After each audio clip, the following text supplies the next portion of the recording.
Alright, so the Christmas I bought for myself came earlier this year. um, I've been dealing with the radio on my Infiniti G35 cutting out, basically driving along, and it'll just turn off. You turn it on, it'll turn off again, over and over again. And sometimes it'll stay on for a few minutes. Sometimes, it doesn't matter how often you try to keep it on, it just keeps shutting off on you. So, excuse me. I can't deal with it anymore, so I am installing an aftermarket radio. Now, I'm not going to record a disassembly of the unit. There's quite a few videos online for that, and there's one really good one showing you how to disassemble it. So I'm not going to record that. I figure they did a real good job. I don't need to repeat it. What I didn't see online is a video showing you exactly how to hook up the radio. On G35 driver forums, they have a list of parts to get, and that's where I accumulated these. I bought them on Amazon. I'll put a link to each of these in the description below. We have the adapter for the antenna. This is a mounting kit. Now, I saw a couple different threads, so I wasn't, and they both listed these, so I wasn't quite sure which one exactly to use. Amazon says this one doesn't fit my car. I have an 05 G35. It does not have the Bose stereo. It's a bass stereo. And the forum says to use this, and Amazon says that this is the correct one. So, not quite sure which one is correct. They both say Nissan harness 95 and up. So these aren't very expensive. They're like $5 or $6 a piece. So if I'll mention which one is correct when I go to do it, and that is the one you'll use. And I'll only include a link in the description below for the correct one, at least for a G35, an 05 G35 sedan with the non-Bose stereo. So I got those. Steering wheel controls, because that's a nice thing. Now this is, everywhere says you need to get the JDM, or Japanese domestic market one. They're like $600 if you can even find them. I couldn't even hardly find it. It comes in two options. There's a silver and the aluminum. The aluminum costs more, and when I bought this, I want to say it cost like $20 more, $30 more, and it was not available. So I got just the silver, and it's not going to match. I know it's not going to match, but my car has 200,000 miles on it. It gets driven daily, and I don't give a rip if it doesn't match exactly. I'll probably be the last owner of this car because I'm going to drive it into the ground. So I bought the one that was available. It came with, I guess this is wiring to hook up the AC controls. Everywhere online complains about the cheapness of these buttons. These ones, from the description, they mention them being rubbery. These ones are a little rubbery, but they're not too bad. Obviously, they are cheap. It costs I want to say 150, 160 bucks for it, for this. So I don't expect it to be, when the JDM costs, 600 plus, I'm not going to complain that it's not going to match exactly. But I definitely recommend, if it's available, I'll put a link to both. And I would have gotten the aluminum if it was available. So if it is available at the time that I post this video, I've actually had this for quite a while. I've bought all of these. I've bought piecemeal as I've had the money available. So I bought this a few months ago, and it's been sitting in my drawer. And this was my last piece. And really been debating on what to get for a radio. I kind of want to do this once and be done with it. And so I don't know if I bought the right thing or not. We'll see. It does about everything I wanted to do. I was kind of wanting to get a one that did navigation, but my phone does navigation. And I rarely even use that, and so it was a big jump in price to get one with navigation. Obviously, this particular model, the AVH 270 BT from Pioneer, is a entry-level Bluetooth that plays DVDs. I want to say it costs about $220 for this on Amazon, where I bought it from. So I'll be installing this unit. At first, I'm not going to bypass the parking brake for to play DVDs. It's not necessary, but I've seen some videos where by hooking it up normally, it still doesn't play DVDs even if you have the parking brake engaged. So I may have to bypass it just to be able to use that feature down the road. Not that big a deal. I mostly just want to be able to listen to the radio and listen to music, which is not something I can do on my unit right now because it just turns off after a few moments. So it is nighttime right now. It's in the evening. I'm going to start disassembling it. Like I said, I'm not going to record that process because there are some good videos online on how to do that, and I highly recommend looking those up before you start this process. Even though it's not super difficult, it is still a lot of things to keep in mind as you take it apart so you don't break stuff. But my video is mainly going to be focused on the actual install of the radio, since that's not what I could not find a good video of that process. So if you have any questions, feel free to ask below after you finish watching the video, and I'm going to get to it. So you'll probably see more of this video tomorrow in the daylight. I'm just taking some time since I have it tonight to start the disassembly, so that way tomorrow when I get into it, hopefully it's mostly disassembled at that point and I can just install the radio and it won't take too much time. Alright, so let me grab my flashlight. Alright, so as you can see, it's all taken apart. Again, if you want to see how to do that, a lot of good YouTube videos online to do so. One thing, you definitely want to make sure that you have your key handy, which is out right now, but I have over there, because you want to be able to move this back out of park into neutral or drive. It'll make getting this out significantly easier. You don't have to start the car, you just turn it to accessory or whatever, and then you can pull it out of park. And it came out, it literally took me less than 15 minutes to get it all apart, if that long. It was super easy, way easier than I expected to be. The one problem I had was the rails that come along here. The important thing is this bottom part here is to push past here so you can pull it straight back. So once I figured out to just push it past this point, you have to lift this up. This is where your seat heaters are. You lift up on this so it's loose, and then you can push this sideways and it just falls. I shouldn't say falls out, it comes out very easily. So dar she blows. Time to do some disassembly on this so that I can throw in the new unit. I wasn't expecting to be done tonight, but I may be. We'll see.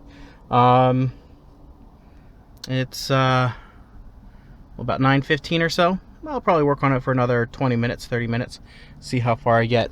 One thing I'll also note, don't know if you saw this, these magnetic bowls, if you do not have a magnetic bowl, when you work on anything that you have little screws or whatever, you are missing out. You want one of these. You may not know you want one of these, but once you have one of these, you'll never not want one of these. So highly recommend picking them up. They're really inexpensive, just a few bucks. I think I got a set of 4 for like 10-15 bucks is all. Totally worth having. So glad I have them. Anyways, I will get disassembling on this and go from there.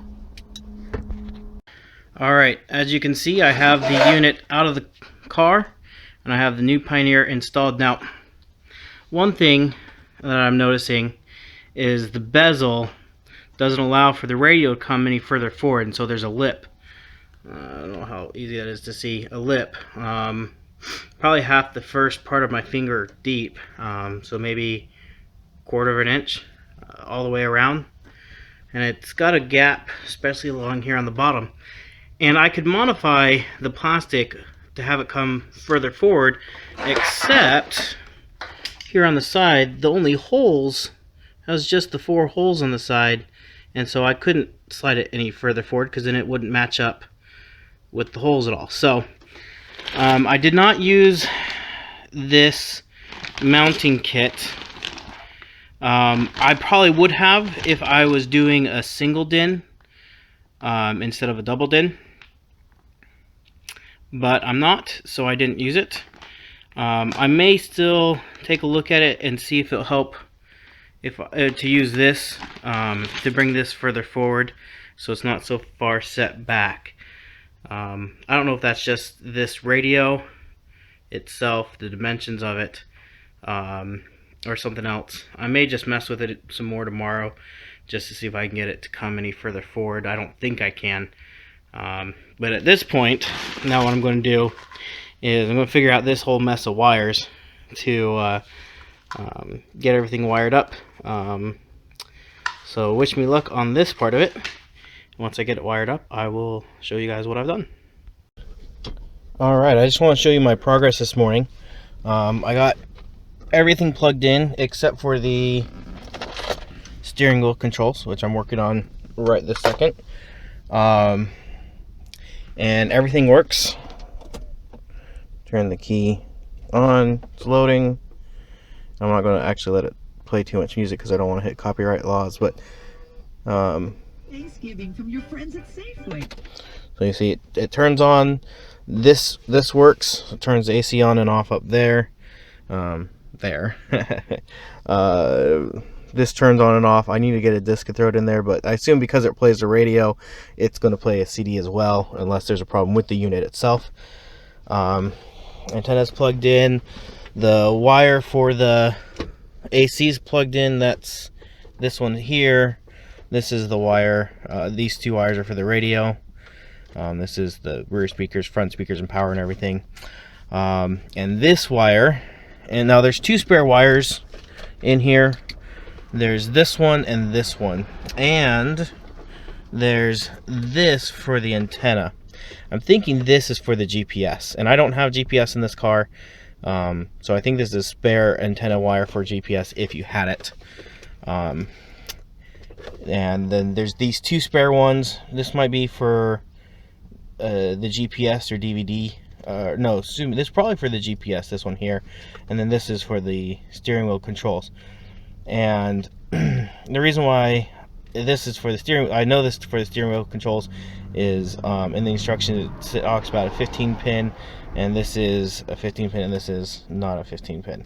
So this is the one I need to connect to. It has the right color of wires to connect to, so it should be pretty good to go for this one. So I need to ground the unit, and I need to find an accessory wire, and I need to connect the wires here. So the instructions for all of this can be found, as I've said earlier, on G35driver.com. It's a forum for people who have a G35, and I read the instruction, but there's just some pictures on there, so I was hoping to just get some video of this. So anyways, I'm going to go ahead and get that connected up and see if I can't get that part working too, because that'd be really nice.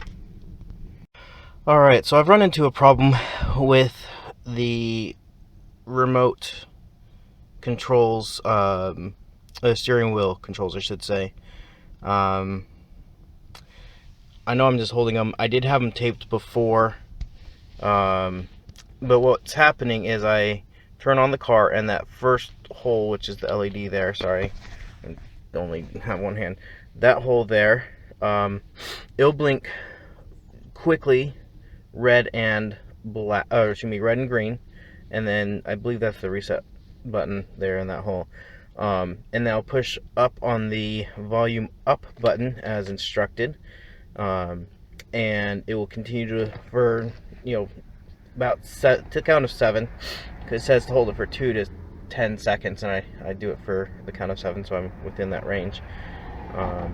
and it will continue to blink for a moment, and then it will blink green quickly 7 times, and then red 6 times, and then it will just go to blinking green and red. And the reason why I have this undone and untaped is because from what I read, it said, oh, you could have your wires cross, and so I thought, okay, well, I'll try them the other way, and I did, and it didn't work. And so I'm just going to show you if I can. Oh, sorry, I'm doing this terribly. Case on my phone, it makes kind of hard. I gotta turn the key, so let's see if this turns out. Probably not. Oh, sorry. I need another hand. So anyways, I'm gonna stop at this point and do some research and figure out why it's just blinking red and green there. So anyways, I will get back to you. All right, so I just got off the phone with Metra support for my Axis, and what we determined is that the up keys on my steering wheel controls for both the seek and the volume are no longer working. And this car does have 200,000 miles, or just shy of 200,000 miles on it, which doesn't surprise me, because with the previous radio, when it was on, it was working, I could only do volume down and seek down on the controls. I thought it was part of the radio going bad itself, but it looks like it's just a problem with the steering wheel controls themselves. So he got me set up to where I could, if I do volume down, I get volume up, and seek down just seeks down through the channels. I don't need to seek up and down. So I think we're good, because I can at least turn the volume up here, up, and seek through the channels. And I really don't, because I'm in the car 99% of the time by myself, I rarely turn my volume up or down, but I do seek through the channels. And if I only seek one direction, that's perfectly okay with me. It does have 3 levels of channels, and it does seek through all 3 levels. So I'll probably have some duplicates in there, which again is perfectly okay. So I'll go ahead, get everything set up. I need to wire up my microphone.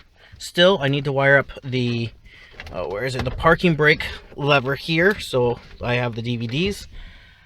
And I need to find a place to stuff this away. I'll probably go back in there and then just kind of slide everything in. If you do need to call Metra support, they were very awesome, very helpful, very friendly. Definitely an A+ in my book for support, at least. And then we'll go from there. I'll show you what it looks like once it's all hooked up. Again, I need to tape these wires up, twist them up a little bit better. I've untwisted and twisted them numerous times during troubleshooting, so hopefully I don't break them too bad. But yeah, so this was a lot easier than what I thought it was going to be, just reading the instructions. I have a problem reading instructions. My brain doesn't quite get it sometimes. But yeah, so we'll get this wired up and install back, and I'll show you the finished product. Alright, so this should be the last video. As you can see, she's all installed. I didn't get around to messing with the bezel. I've run out of time today and finished putting things back together. And I did not hook up the parking brake sensor so that I can watch DVDs at this time. That's something I'm definitely going to do soon. Now, one thing I will mention is, now that I've taken it apart once, it's a lot easier to take it apart again. All those little clips are now loose. The side ones are still a pain to take apart, but things come apart a little bit easier now. I think it turned out really well. Obviously, it's obviously not the same material when you go from here to here, but I'm not here to impress anybody in my car that has 200,000 miles on it. I just wanted a radio for myself. But as you can see, it AC works. Turn the fan up, turn the fan down, turn the temperature up, turn the temperature down, auto, econ, AC, Swap through the modes. Those all work nicely. Radio looks pretty good. If it is set back, one nice thing about it being set back, because it is a big touchscreen, it puts a little bit of a shadow on it in case the sun is ever hitting it to the point where I can't necessarily see it. Yeah, definitely something on G35. I was really worried because I've had other cars, luxury cars, newer cars, Saabs, my wife's Ford Flex. That would be impossible to install an aftermarket radio into, just because the front fascia, or whatever, the dash is so integrated. It's all one piece, where with this you can get this replacement and it's only just this piece, and it's fairly inexpensive at about $150, $170, depending on if you get the silver or aluminum. Again, I got the silver, so I went a little bit cheaper simply because that's what they had when I bought it. That's what was available. And the one thing I don't necessarily like is I don't know where to run the cable for the USB aux. So right now I just have it running into my glove box, not my glove box, my armrest for now. I will probably reroute that better another time. When I go to do everything else, I'll probably open this back up and drill some holes through here to run that wire through into the armrest. But for right now, it's just running through here, and I think it looks good. I think it turned out well. This again is a very basic radio that I need to go through and set up my Bluetooth on. If you have any questions, feel free to answer or ask below. I'll go ahead and put a link to all the different pieces I used. I bought them all on Amazon. It was very inexpensive, and the parts were ordered quick and came quick, and I highly recommend that. I really like this radio. Again, nothing too fancy, but I need to set up the Bluetooth. I haven't tried that yet, but everything else on it works real well. It has a nice sound out of the speakers. In fact, in a lot of ways I think my speakers sound better because my head unit was going. So again, any questions, feel free to ask below.